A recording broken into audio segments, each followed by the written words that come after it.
Namo Buddhaya, and thank you very much for inviting me to give a talk on this, I think, very, very relevant topic. Yeah, because all religion really came about throughout history in order to help people to make the best of themselves. I think that's the purpose of religion, to make people rise above their normal level to reach higher levels of spirituality, which brings us to the title Sappurisa Dhamma. Sappurisa Dhamma, is translated as qualities of a true man. Actually, these qualities of a true man refers to the Buddha, the perfect being. But we follow the example of the Buddha. And therefore, if this is what the Buddha was, then we also rise up to this level. Right at the beginning, I think I can share with you that when I was thinking about this, when I was contemplating on Sappurisa Dhamma, I was reminded that in Confucianism, Confucius also has a similar kind of approach to what is the Chunhao. That means the perfect man. The perfect man. And to be a perfect man in the Confucian tradition, you need those 5 things. Remember? The Xiao, get it right. My pronunciation is not quite correct, but I'll try. Xiao, Li, Yi, Ren, Chung, and Shu. Now you translate that into Chinese, okay? But basically what it is in Confucianism, you need to develop to perfection your filial piety, your propriety, proper behavior, inner control. Li is the proper behavior that is externalized, and Yi, more importantly, is internalized proper behavior. Then you have Ren, which is the human-heartedness, and loyalty in friendship, loyalty to ideals, and so on. And then Shu, reciprocity. So I was reminded of this Chinese and Confucianism, and then go back to what I said earlier, that all religions teach us to get the best of ourselves.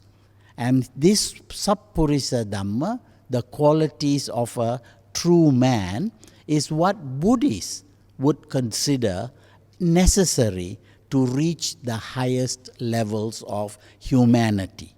Okay? Right.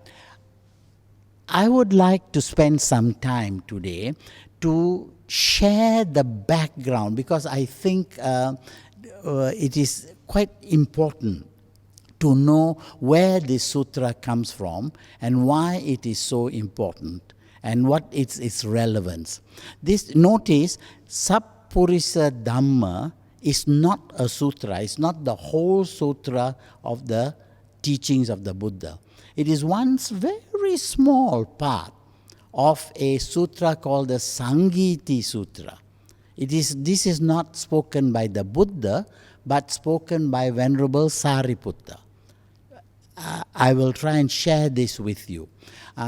This sutra was given in the place where the Buddha passed away. This place was where the Buddha visited earlier. And the people in that area were called the Mallas. And these Mallas had built a new preaching hall, invited the Buddha to give a Dhamma talk. The Buddha finishes that Dhamma talk, and then he says to Sariputta, looks like the monks who were listening to me, 500 of them, are all alert and ready to hear more Dhamma. The place is Kusinara, where the Buddha passed away. All right? And here, months before the Buddha passed away, he tells Sariputta, I'm going to take a rest. You please teach them something. And the Buddha lies down, and Sariputta begins to address the monks. And while he is addressing the monks, he decides that what would be interesting to talk about is to make a common recital. Now, at that time, as you know, there were many religious leaders who, like the Buddha, were preaching a lot of things. Now, one of the most famous of them was a religious leader called Nigantha Nathaputta. He was the founder of the Jain religion that we have today. All right? Now, when he had passed away, Venerable Sariputta noticed that there was a lot of disagreement among those people of his disciples, because according to Reverend Sariputta, before Nigantha Nathaputta passed away, he did not make clear his teaching. He did not say what is definitely his teaching and what is not. As a result, after he passed away, there was a huge amount of quarreling among the leaders who had been left behind. This made the people very angry. Now, Venerable Sariputta told the monks that this should not happen with the Buddha's teaching. So today, why don't we recite Sangiti? Together recite what the Buddha taught, so that when the Buddha passes away, there will be no disagreement as to what the Buddha said or what the Buddha did not say. So then the Venerable Sariputta uses a very important technique for reminding. You notice that during the Buddha's time there was no writing. So everything had to be memorized. And there was this huge amount. Don't forget, the Buddha had been teaching for 45 years. And everything was collected. Now all of this had to be remembered by very intelligent beings. Venerable Ananda being one of them, the foremost of them. All right? But now remember, the Buddha has not passed away. Venerable Sariputta is rehearsing all the teachings that the Buddha had given, putting together. And now this had to be remembered. And to help in memory, what we call a mnemonic device. Some way to help the later monks remember to learn and remember the teachings. What they did was they classified the Buddha's teachings according to 1, 2, 3, 4. There were some items of the Dhamma which were considered 1, some 2, some 3, some 4. So all those that were classified as 1, put together. All those classified as 2, put together. 3, put together. And in that way, I did some research and discovered, just a minute, I discovered that altogether in that recitation by Venerable Sariputta, he put together no less than 1,210 units of the Dhamma. For example, 4 Noble Truths. That's 4. So that goes into the category of 4. All right? And then in this case, 7. So all the 7s were put together. This was to help people to remember. Okay? So in that whole thing, so the purpose was to remember the teachings of the Buddha and in a way that would be easy to categorize. In ones, in twos, in threes, in fours. Even the Anguttara Nikaya, it's the same thing. Yeah, all those that are ones are put together, twos, and so on. Okay. Now, Venerable Sariputta goes through the whole thing throughout the night, and at the end of it, the Buddha who was resting, had listened to it, and the Buddha approved. The Buddha said, "Good, Sariputta, this is the way I have taught the Dhamma." So that later, people cannot say, this is what the Buddha said, this is what the Buddha did not say. Which is why, even up to today, there is very little disagreement between the essential teachings of the Buddha. And there's very little fighting about what the Buddha meant or what he did not mean, what the Buddha taught and what the Buddha did not teach. No room for fake news, as far as the Buddha's teaching was concerned. This was done during the lifetime of the Buddha, and when the Buddha passed away and they had the first council, Venerable Ananda recites all the teachings of the Buddha, which is then collected and put into the 5 Nikayas. The 5 Nikayas, and the longest of them is called the Digha Nikaya. And this is where we find this teaching on the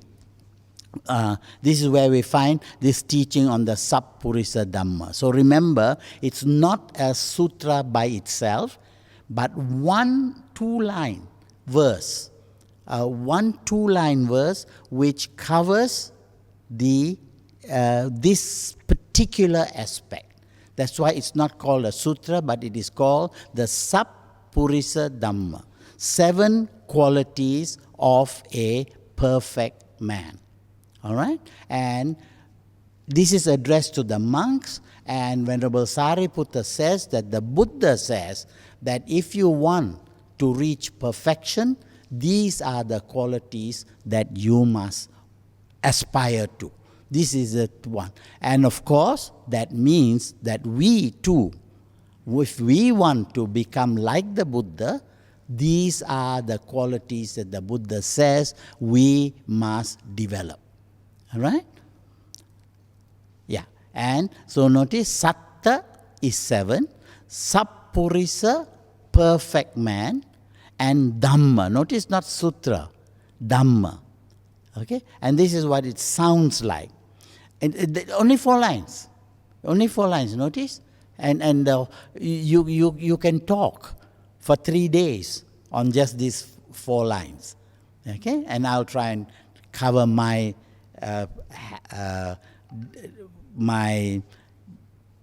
development of this, discussion of this in about under an hour. All right? Idavuso bhikkhu dhammanucha hoti attanucha mattanucha kalanucha parisanyucha puggallanucha. Here, a monk, they are referring to monks, but of course it means us as well. A monk is a knower of the Dhamma. Now, why do we pause there? Knower of the Dhamma. That it is very important as Buddhists that we must study the Dhamma with understanding. Don't give in to belief. Don't give in to what other people say.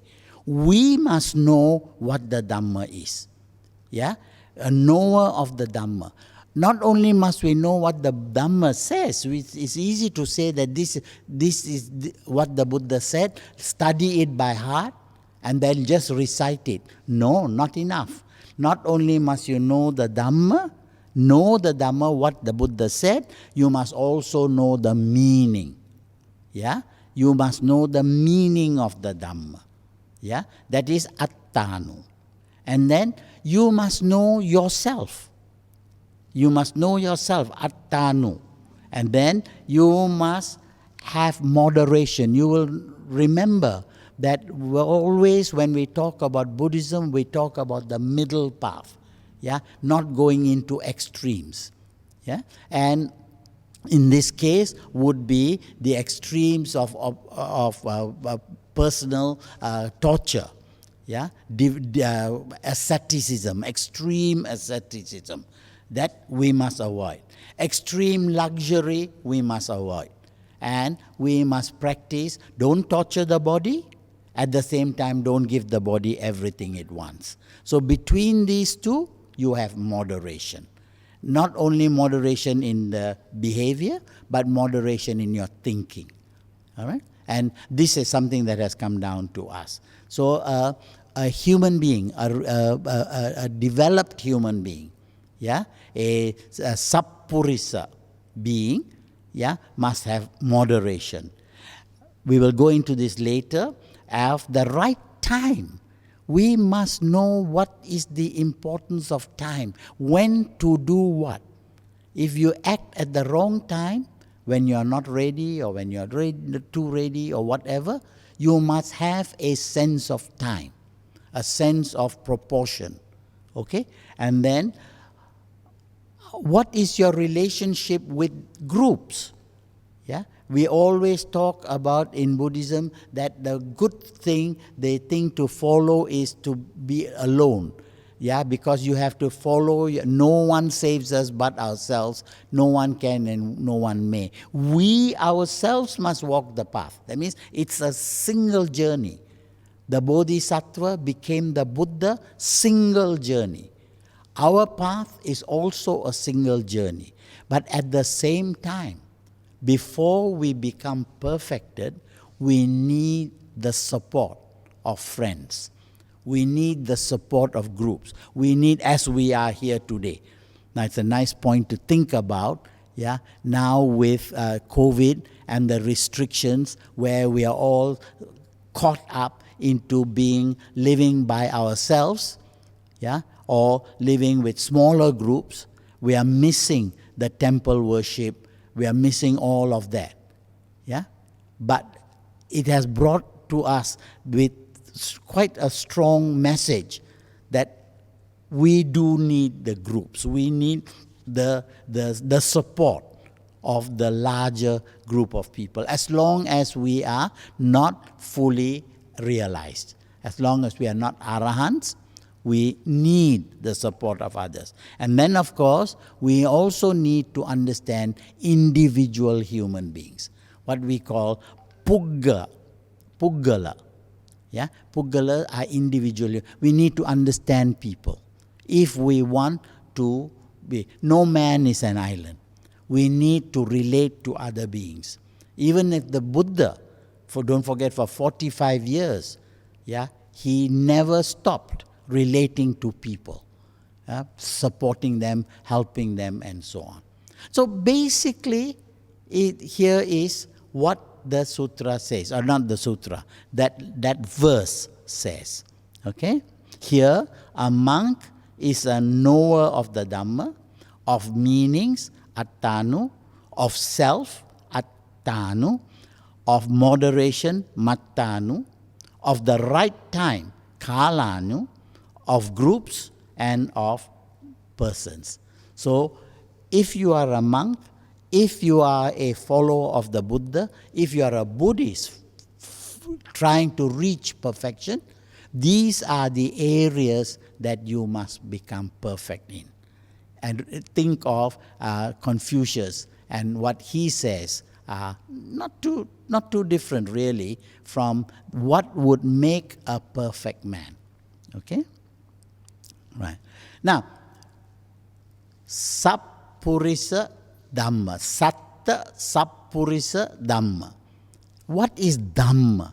I'd like to spend a little time trying to share with you what do we mean by this word Dhamma.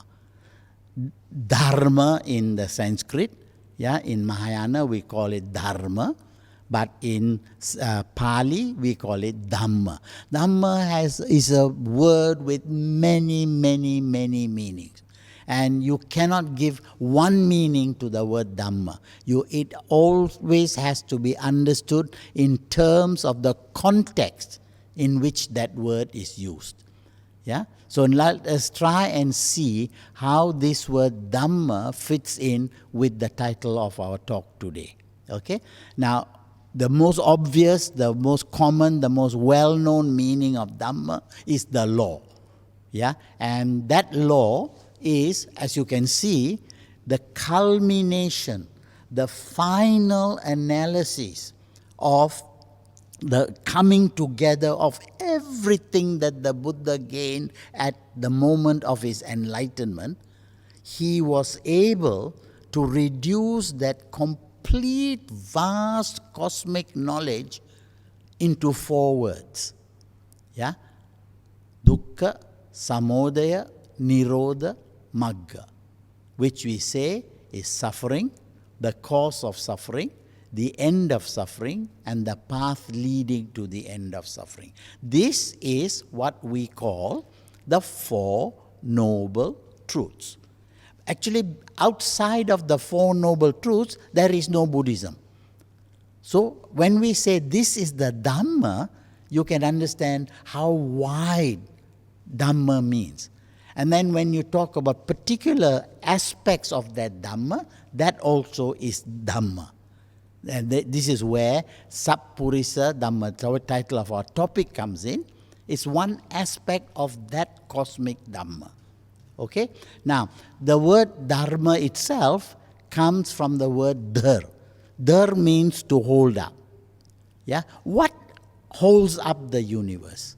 What is it what are the principles? Yeah? Not something that you imagine happened or imagine must do, but when you as a scientist just step back and look and see how does the universe operate. Yeah? And when you see that, that is Dhar. What constitutes the universe? In a sense, we can compare this with Taoism. What is the Tao? The Tao is the complete everything of how the universe operates. Yeah? And this is also Dhamma, is the same thing. Yeah? It is that which upholds, that which sustains, that which supports. So that is one more meaning of the Dharma. Dharma can also mean system. When we talk about the teaching of the Buddha, what do we mean?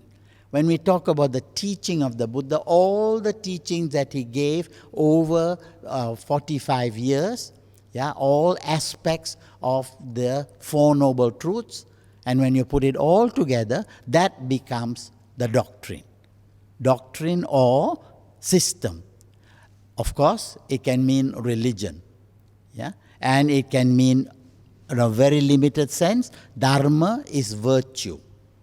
All right? And in Hinduism, Dharma means virtue to a very large extent.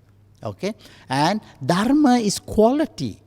Now that is where our topic, the qualities of a perfect man, yeah, and that quality is also Dhamma. I hope you can begin to see by now how very varied, how deep, how complex is this one word Dharma. It also means righteousness. Yeah, virtue, righteousness. Yeah, it means duty. My duty is Dharma. It means law. It means a standard. A standard to which a human being must set himself. That's a standard, a norm, an ideal. Of course, all of that means the truth. When we say Dharma, Dharma is the truth. When we say truth, what we mean is that which is so. It cannot be otherwise. Yeah? The sun rises in the east. That is the truth. Nobody can deny that. Nobody can question that. There is suffering. As long as you are born as a Puttujana, there is suffering. That is the truth. That is so. That is Dharma. Okay?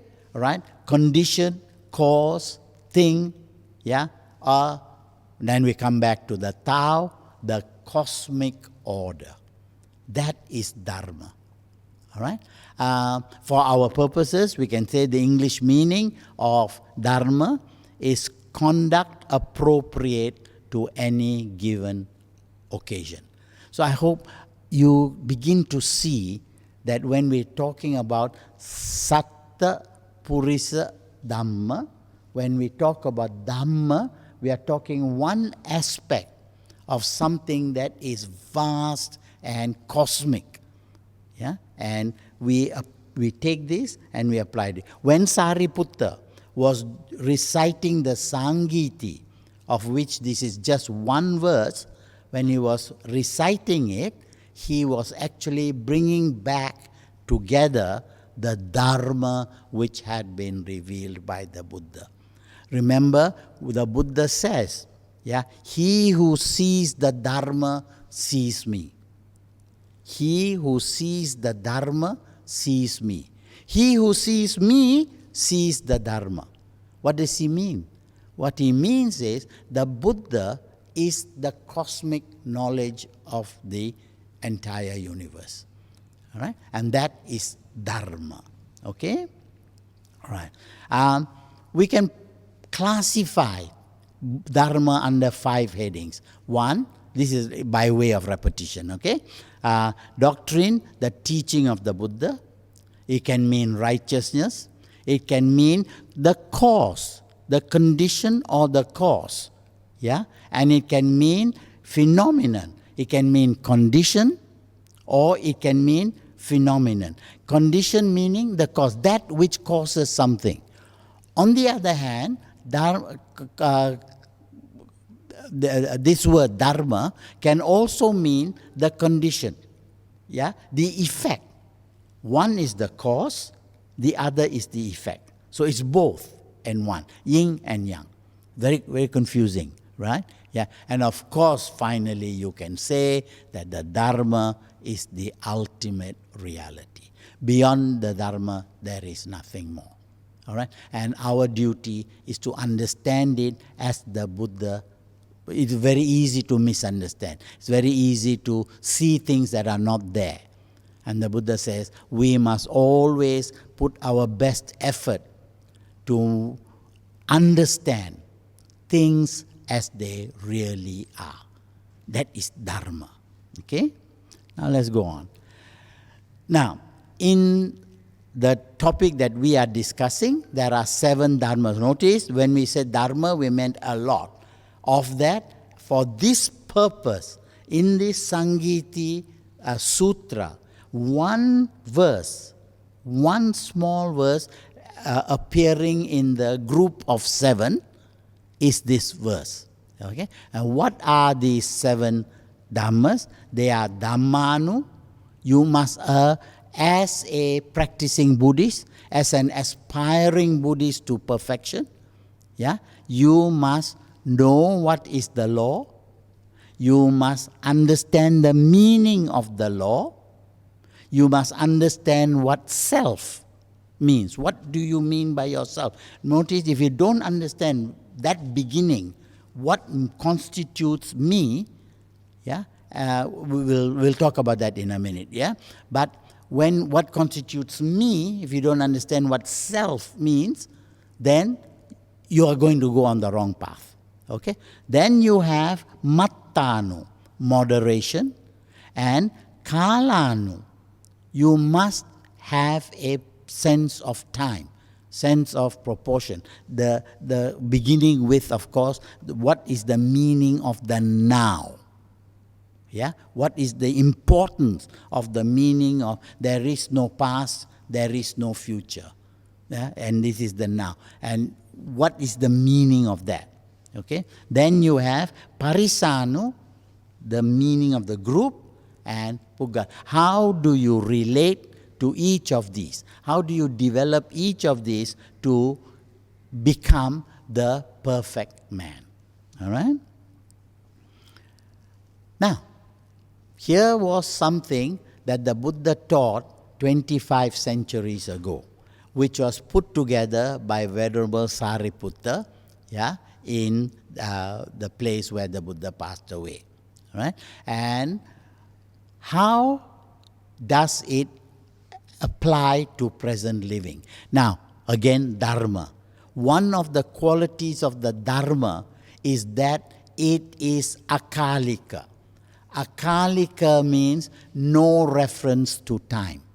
Time in the sense of past, present, or future. Yeah? The teaching of the Buddha is so true that it cannot change. We don't need, in following the Buddha's teaching or understanding the Buddha's teaching, we do not need to keep shifting our position. For example, the Buddha never concerned himself whether the earth goes round the sun or the sun goes round the earth. This is outside of the Dharma. All right? And so today we are not embarrassed by having to change what was taught by the Buddha. Why? The Buddha said, whatever he taught pertained to reality. And when it pertained to reality, it was akalika. And therefore, it is Dhamma. Okay? Now, when I've already mentioned this, as Buddhists, what we align ourselves with, our role model is the Buddha. He is the perfect man. He is the perfect being. Of course, those who follow him can also become perfect beings just like him. And Venerable Sariputta, Ananda, all of these great personalities were all perfect beings because they had become arahants. Our duty is to study them and follow them and emulate them. Okay? And as I already said, the Chunzi, the superior man in Confucianism, is close to this kind of thinking. Okay? In this context, I must mention that as Buddhists, we do have no problems taking that which is true from other religions. The Buddha said very clearly, he said, find the truth wherever it appears. Every religion teaches aspects of the truth. So don't reject all the religions completely, but look at the religion, study the religion, and if it conforms with the Four Noble Truths, accept it to that point. Yeah? Many rituals in many religions are true. In this case, when Confucius talked about the Chunzi, it goes along with what the Buddha taught. Therefore, there's no problem accepting it. I mentioned Taoism. There are lots of points of agreement between Taoism and Buddhism. We don't have to reject Buddhism and Taoism altogether. Okay? Because there's so much in common that studying that helps us to study the Dharma. Okay? Except we also add that because the Four Noble Truths are the Dharma and they are the truth and the eternal unchanging law, we say that the Buddha's teaching covers all. Okay? All right. Now, Dhammanu means to know the law. Know the law means simply to study. What we need to do, what we do on Sundays, what we do listening to Dhamma talks and so on, we get an intellectual understanding of the Dharma. Remember, you need to understand. Yeah? I don't know if you are familiar with a Buddhist, a Buddha statue. The Buddha statue is it's a Chinese statue. It's Buddha seated, and he has one finger up, and his palm is holding that finger, the other palm. Okay, like this. What does this represent? This represents not only knowledge, but practice. If you only have knowledge but you don't practice, that's not good enough. Yeah? But you can't practice unless you have understanding. So, the Buddhist path entails knowledge and practice. Okay? So remember that. And this Dhammanu is a man who is aspiring to perfection, must have a clear intellectual understanding of the Dharma. And you know what Dharma means and all that it implies. Of course, going back to the Four Noble Truths. So you must know the Dhamma. But a lot of people, you can know the Dharma, but whether you know the meaning of the Dharma, yeah, that is the second step. It's not enough just to be able to recite it. Then you're just a tape recorder. But having heard it, you understand its true meaning. That is the second step that you have to take. This and this, okay? To know the meaning. Now, how do you follow this? Yeah, how do you, what are the stages? What are the steps that you take? Pariyati, Pratipatti, Pativeda. Pariyati is to learn. To learn, just basically the intellectual understanding, to enumerate it, to describe it, and so on. But that's not enough. Yeah, that's not enough. You must go to the next stage, which is having learned the meaning, you need to understand what does it really mean. Yeah, but when you say there is suffering, yeah, what is the deeper meaning of the word suffering? Yeah, what does the Buddha really talk about? Yeah? And so from the Pariyati, you must go to the Pativeda, from the learning to the practice. Not finished. As long as there is only learning and practice, you are simply performing.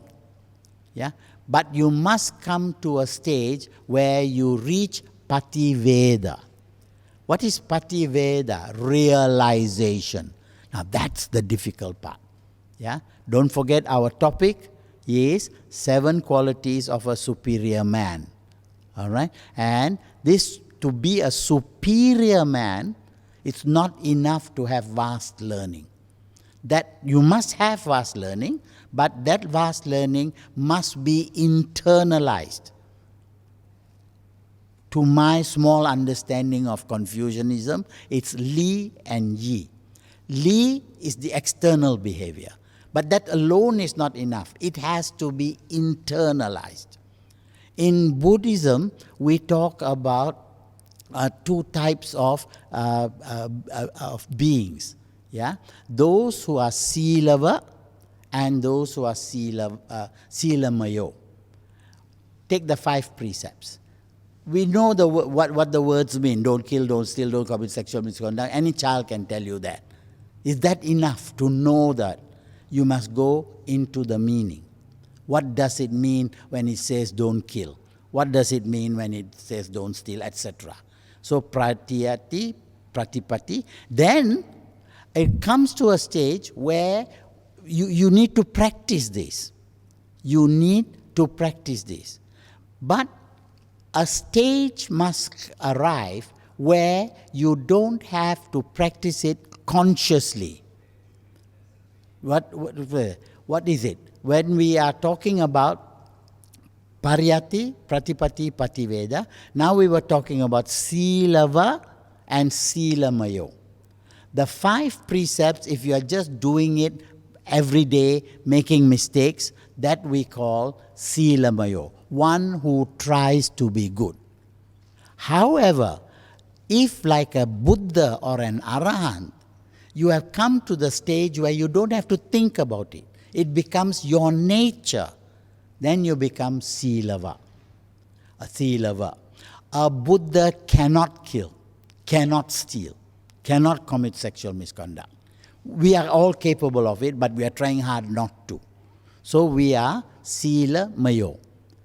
Buddhas are Silava. Good by nature. Perfect by nature. So we need to know the Dhamma, we need to understand the Dhamma, and finally we need to become the Dharma. That's why the Buddha says, he who sees the Dhamma sees me. He who sees me sees the Dhamma. Okay? And so all these three are closely connected. Yeah? Dhammanu, Attanu. Let's proceed. Yeah? Then you must know yourself. What do we mean by self? To most religions, a self is a person with a body and a soul. Yeah? And this soul, the body is impermanent, but the soul is permanent, and the soul either comes from one source and goes back to that source, or that source goes in samsara, go from migration to migration. But the soul is real. The Buddha is the only thinker, human thinker, who came up and said, I tried to find a body and a soul, I found neither. That what we mistake for a self, yeah, is really a mistake. It's not there. Yeah? We, in place of a set of processes, the physical and the mental. The physical process which is changing all the time, yeah, what we call the rupa, yeah, is only apparently real because it's changing all the time. And at death, it just disintegrates. So what we mistake for a person is really a mistake. It's not there. At the same time, what we mistake or other religions call a soul, the Buddha says is a consciousness which is also changing all the time. And when this process and this process interact, we get the illusion of a self. When we get the illusion of a self, we become selfish. We work towards our own benefit at the expense of others. Right? Right. And we see ourselves. And all our actions are based on this understanding of a self that is real.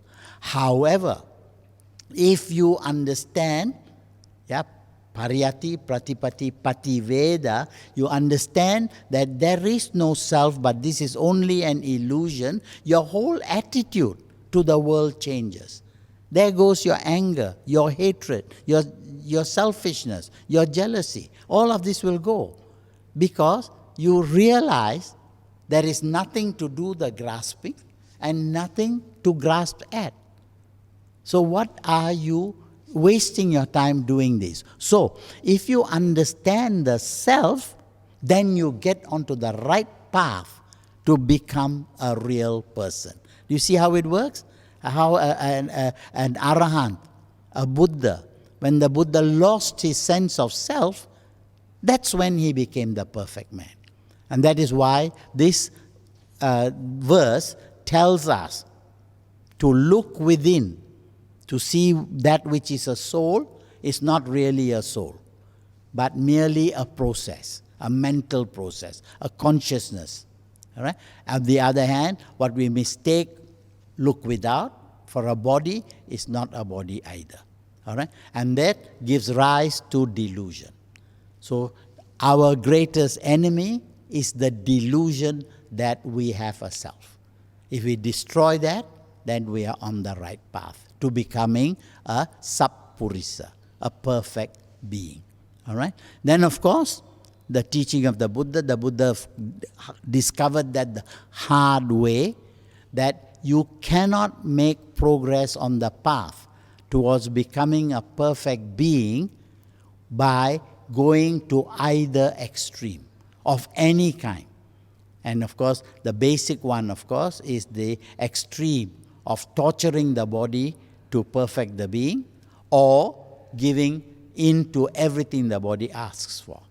In between is moderation. Moderation not only in physical things, moderation in how you approach the middle path, where you have the Noble Eightfold Path.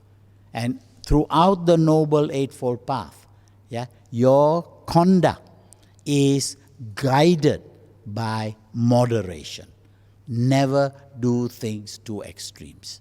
Okay? And this has characterized Buddhism, whether it's Mahayana, Theravada, or Vajrayana, yeah, that is the most beautiful expression, yeah, manifestation of the Buddhist ideal, the path of moderation. How we dress, how we conduct ourselves, how we think. Yeah? So this is one of the requirements. Now we come to what I mentioned before, time. A person who is striving for perfection needs to be aware, yeah, of the importance of time. Time, do not think of time in terms of what a watch can tell. Yeah? Here we are talking about, actually, when you really think about it, there is no such thing as time. Yeah? Time is a man-made, yeah, device to help us regulate our lives. But think about it, there is no such thing as time. However, yeah, but we need to regulate our lives. And here, time comes into play. In the teaching of the Buddha, yeah, time is explained as something that you must be aware of because of its urgency. The Buddha does say there is no such thing as a past, there is no such thing as a future. But there is such a thing as a now. And don't forget that now is absolutely momentary. Yeah? As we go through life, we have certain, as we go through life, we go through a continuum, a rising, a changing, and a falling. A rising, a changing, and a fall. Our entire life, from the time we are born till the time we die, this is happening all the time. Yeah, a rising, a changing, and a falling. A rising, a changing, and a falling. And it goes on and on and on and on and finally we die. There is a falling, and then an immediate rising again in the next life. But all the time we are going through this, and it happens so fast. It happens so fast that the Buddhist commentaries try to explain this, that one thought moment, a single thought moment, is less than 1/17 of a flash of lightning. Yeah? Today's modern science, they talk about quantum physics. They talk about a Planck moment. A Planck moment is 1/trillionth of a trillionth of a trillionth of a second. 1/trillionth of a trillionth of a trillionth of a second. You can't even think. That's that time that changes. And the Buddha says, in such a understanding of time, oh, what is time? However, it is real. To the extent that if you understand that, you will know how to deal with it. And here, what the Buddha is teaching is, why is time important? Because we must not miss this opportunity. You have been born as a human being with intelligence, with living in a good country, living with a lot of benefits. Yeah, we are living healthy lives, etc., etc., etc. Yeah, this does not come every lifetime. There is no guarantee. You have in this lifetime had the opportunity to meet with the Dharma, to learn about Sappurisa Dhamma, the opportunity to reach perfection this life. Don't think it's going to come again anytime. There's no guarantee. Now is all. The Buddha says you should behave like a man whose beard is on fire. When the beard is on fire, you don't wait to think about the origin of the fire or the nature of the fire. What will you do? You will do the immediate steps to put out the fire. You are born with the poison arrow of suffering. You must take the immediate step now, not tomorrow. Don't say when I grow old. Now, to remove that poison arrow of suffering. Yeah? So that is why when you're reaching out for perfection, time is something you need to be very serious about. Okay? I told you that don't think that this fortunate birth that you are in now will be guaranteed for you ever. Treat this as your only opportunity. Your beard is burning. All right? Put it out. Okay? And to do that, you must understand question of time. That the teaching of the Buddha that you have had the good fortune to come to meet will not come every time. All right?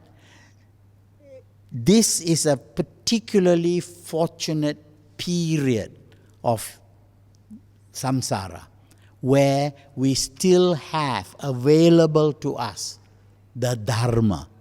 In this case, the teaching of the Buddha to teach us how to reach perfection. Okay? So, the Buddha warns us there are 8 situations. Yeah, this time we can listen to the Dhamma. We have been fortunate. And if we don't take that opportunity to get the best out of this Dhamma, we would have wasted a terrible opportunity. Don't waste this time. All right? 8 situations where you cannot benefit from the Buddha's experience. You know this. That the Buddha's teaching is there. How many people take advantage of that? Okay? Now, today, those who are living in hell, yeah, they cannot get advantage. The Buddha's teaching is there. But those in hell cannot get the advantage of that hell. Either the hell is too hot or the hell is too cold. We believe as Buddhists that hells are not only hot. Yeah? There are hells that are cold. Yeah? And there are cosmic regions, yeah, which are very cold. Like the other planets, for example, we would consider those hells. Only planet Earth has all the ingredients to support a comfortable life. And we are born here. We are not born in those planets which are either too hot or too cold. In those places, you cannot hear the Dhamma. And if you get born there, you are going to be stuck there for a long time. Take this as a warning. Okay?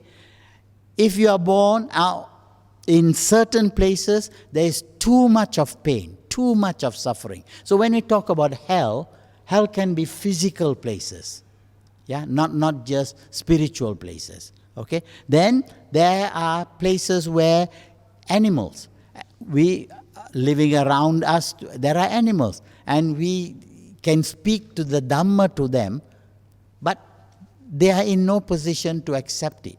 So the Dhamma, the Buddha's teaching is there, but if you are born as an animal, you can't get the benefit from it. All right? Then you are born as unfortunate beings, petas, hungry ghosts. Yeah? Hungry ghosts are all around us. They cannot benefit. They are in too much of pain, too much of suffering, too much of hunger, and they cannot benefit. Yeah? Now, that's the point, yeah? Yeah. Surprisingly, one of the 8 places where the Dhamma you cannot benefit from the Dhamma is if you are born in heaven. Now this is surprising. If you are born in heaven, we all want to die and get born in heaven, but to a Buddhist, that is a disadvantage because these are realms of pleasure. And you are so consumed with enjoying the pleasure that you do not want to go through the process of listening to the Dhamma or gaining any benefit from the Dhamma. That said, there are some beings who have developed their minds, their mentalities in this life. When they are born in heaven, they have an attraction towards the Dhamma, and they want to listen. We have stories of a lot of people who died and were born in heaven, listened to the Dhamma and gained enlightenment there. That's it. But the majority of beings that are born in heaven do not enjoy the Dhamma. Okay? So, you can be born in heaven now, Buddha's teaching is available, but you are not able to benefit from it. Okay? Then, if you have the wrong view, of course, is that this world was created by a creator God, that there is a body, there is a soul. If you are blocked in your thinking that way, you cannot see there is no self, for example. And when you cannot see that, you cannot see the Noble Eightfold Path. Remember, the first step of the Noble Eightfold Path is right understanding. And if you have wrong view, the right understanding is not there. Okay? So, however small the right understanding is, you grow it, you build it, you develop it. All right? And that is the obligation that you have to yourself if you have the wrong view. Lacking intelligence. You can be born without the intelligence to understand the Dhamma. You know that understanding the Dhamma is not easy. Okay? So, wrong view, lacking intelligence. And, of course, if you are living in a time where silent Buddhas exist, there are 3 types of Buddhas. Savaka Buddha, Pacceka Buddha, and Samma Sambuddha. 3 types of Buddha. First Buddha is one who becomes a Buddha, all same level, all Buddhahood, yeah? When you become an Arahant by listening to the Dhamma. You take the opportunity that was given to you by having a fortunate birth, listen to the Dhamma, yeah? Follow the Sappurisa the Dhamma. Yeah? When you do all of that, you become an Arahant. You need a Buddha's teaching.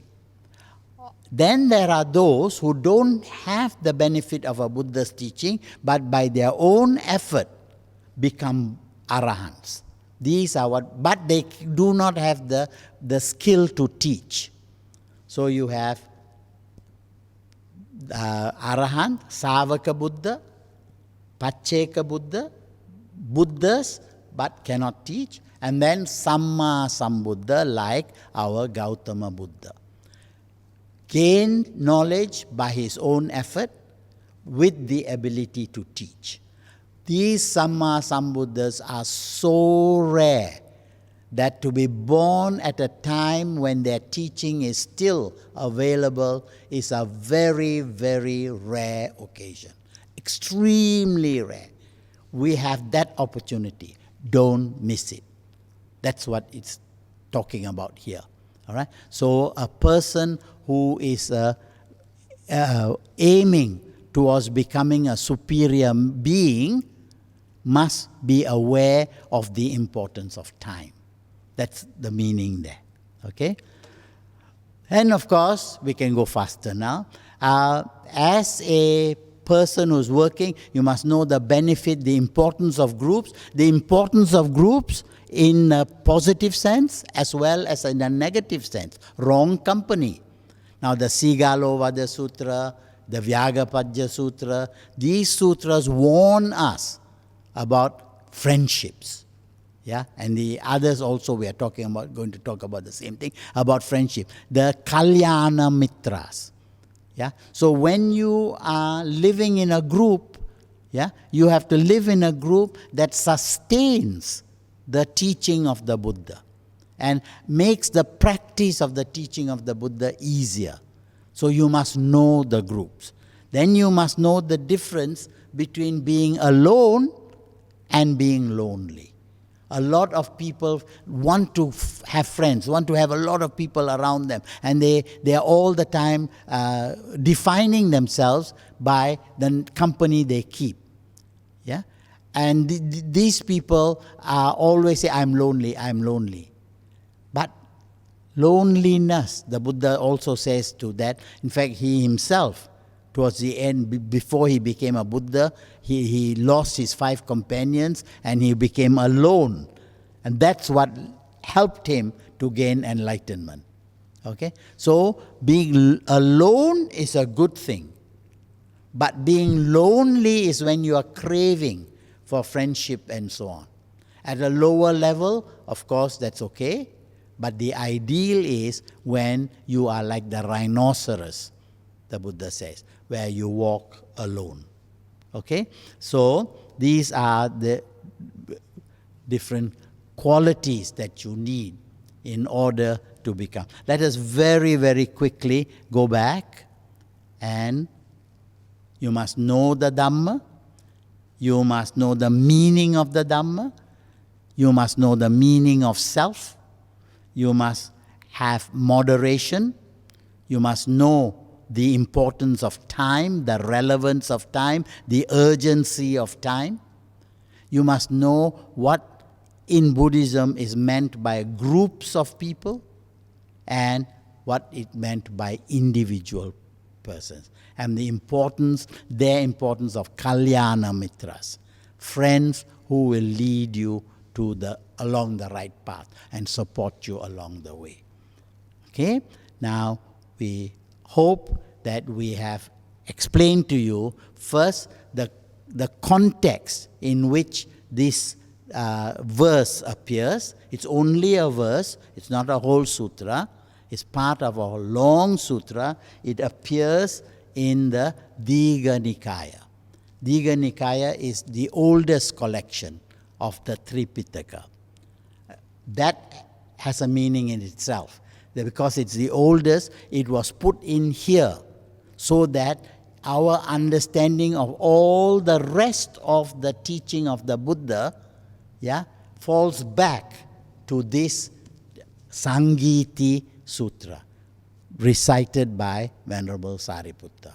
So that what was taught there, approved by the Buddha, is what we till today fall back on for our knowledge and our understanding.